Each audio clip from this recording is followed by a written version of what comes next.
15th Street. What's going on there, ma'am? We have a kidnapping. Hurry, please. Explain to me what's going on, okay? There's a note left and our daughter's gone. A note was left and your daughter is gone? How old is your daughter? 6 years old. She's gone. 6 years old. How long ago was this? I don't know. I just found the note. Just 4 days after this performance, JonBenet Ramsey was found murdered in her family's home's basement. Who is JonBenet Ramsey? JonBenet was an American child pageant queen, born on August 6, 1990 to Patsy and John Ramsey. Growing up in Boulder, Colorado alongside her older brother Burke, JonBenet followed in her mother's footsteps as a child pageant queen. Patricia Ann Pogg, later known as Patsy Ramsey, was a pageant queen in West Virginia. At age 23, she married John Ramsey, a businessman from Nebraska. Little did they know, 6 years after their second child, tragedy would strike their family. Christmas night, 1996, was the last time anyone saw JonBenet alive. On the morning of December 26th, Patsy Ramsey found a ransom note in place of her daughter. Approximately 8 hours after she went missing, she was discovered by her father and family friend, Fleet White, in her basement. This is a reading of the ransom letter. Mr. Ramsey, listen carefully. We are a group of individuals that represent a small foreign faction. We respect your business, but not the country it serves. At this time, we have your daughter in our possession. She is safe and unharmed, and if you want her to see 1997, you must follow our instructions to the letter. You will withdraw $118,000 from your account. $100,000 will be in $100 bills, and the remaining $18,000 in $20 bills. Make sure that you bring an adequate size attaché to the bank. When you get home, you will put the money in a brown paper bag. I will call you between 8 and 10 a.m. tomorrow to instruct you on delivery. The delivery will be exhausting, so I advise you to be rested. If we monitor you getting the money early, we might call you early to arrange an earlier pickup of your daughter.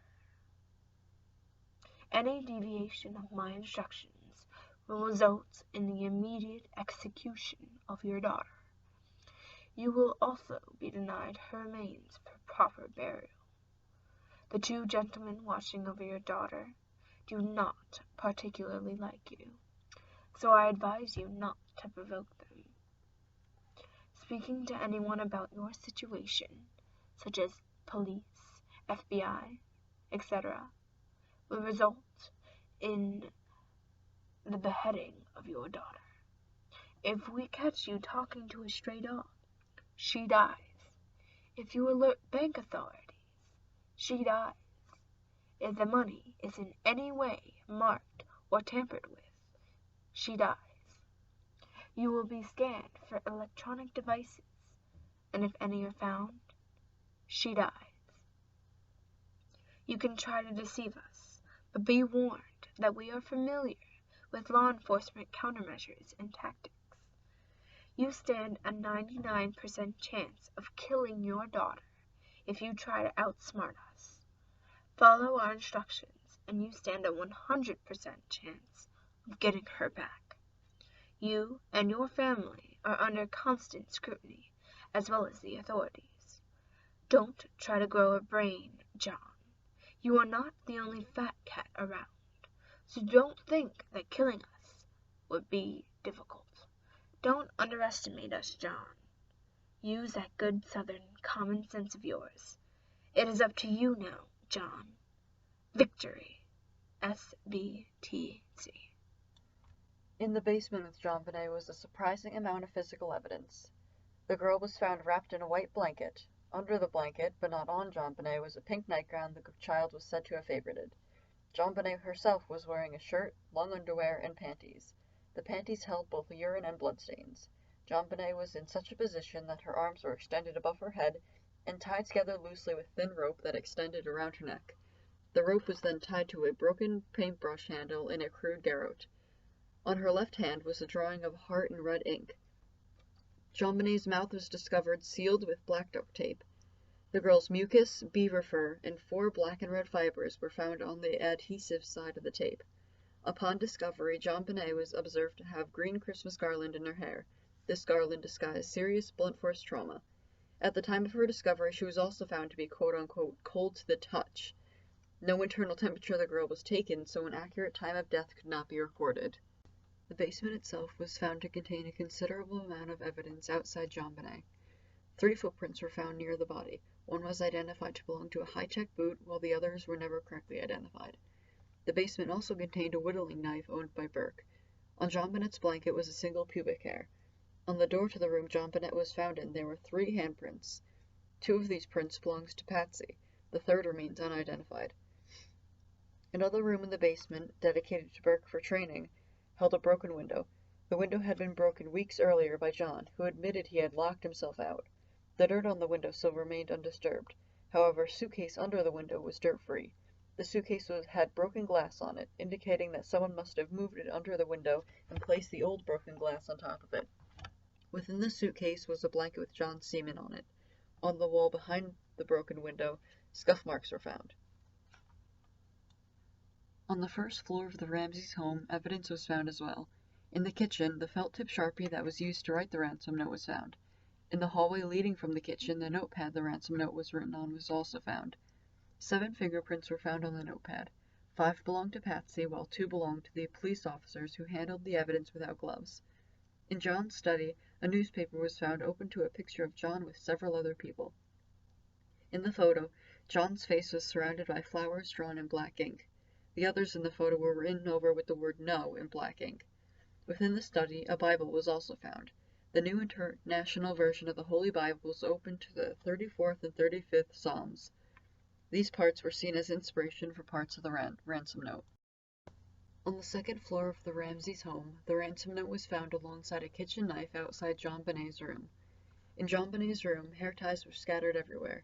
The panty drawer to her dresser was pulled and left open. At the window, one curtain was untied while the other remained undisturbed. JonBenet's previous night's pajama top was found in her personal bathroom sink. Outside the Ramseys' home on their property, their 6-door, 30-window mansion showed signs of attempted entry. Several of the doors had pry marks on them, as if somebody had tried to enter without a key. The key Patsy had previously hid near the front door was missing. On the morning of December 26th, the door to the kitchen was unlocked and open.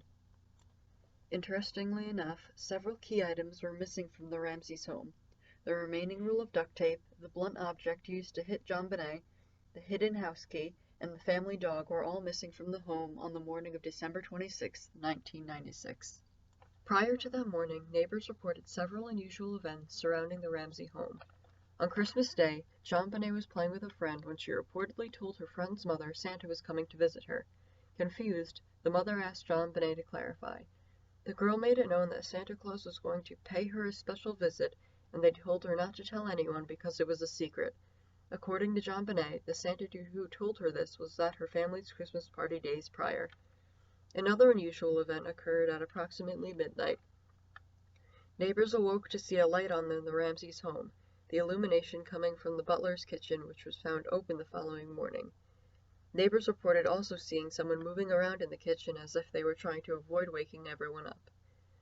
Early of the morning of the 26th, 2 neighbors reportedly heard a high-pitched scream coming from the Ramsey household that was quickly silenced. No other neighbors reported hearing this scream. Following the scream, a single neighbor reported hearing the sound of metal crashing against the ground and then the sound of it sliding. The police made several mistakes in handling the case, and those mistakes could have compromised a guilty verdict. For example, 2 police officers handled the notepad without any gloves, therefore diminishing the value of any evidence found there. Additionally, the interview and interrogative process was lacking in clear and precise questions and answers. The examination of the body was also lacking in forensic professionalism. The coroner failed to retrieve the vitreous fluid from the eye and to record the internal body temperature at the time of discovery, this leading to an unknown post-mortem interval. Due to the mishandling of evidence in the JonBenet murder case, suspects could not be prosecuted to the fullest extent of the law. There were several initial suspects. Each member of the family was suspected in having some part in the crime. There was no obvious mens rea for any of them, though some physical evidence pointed towards them having actus reus. For many years, the Ramseys were publicly believed to have committed the murder. In 2008, it was revealed, through advanced DNA testing, that the unknown blood found on the body and under her fingernails did not match any of the Ramseys. Shockingly, it was revealed that there were over 35 registered sex offenders within a 2-mile radius of the Ramsey home. Looking closer at the events surrounding JonBenet's death, a blue van was seen idling outside of the Ramsey home the day of the murder. It is assumed that the murderer was in that van. After 10 years with no new developments, a suspect presented itself in John Mark Carr in 2006. He was arrested for suspicion of killing JonBenet and an outstanding warrant. At this arrest, Carr confessed to killing JonBenet on accident. It is clearly shown that JonBenet's death was anything but an accident.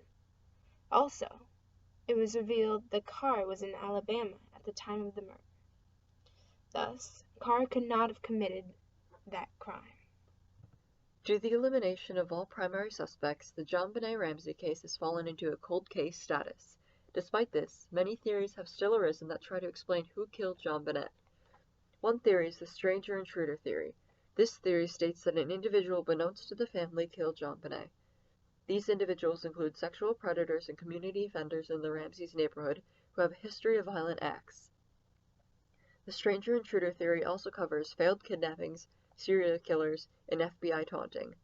Another plausible theory is the Ramseys did it theory. Despite being acquitted, many still believe the Ramseys are responsible for JonBenet's death. Under this theory, each family member is evaluated for mens rea with accompanying evidence.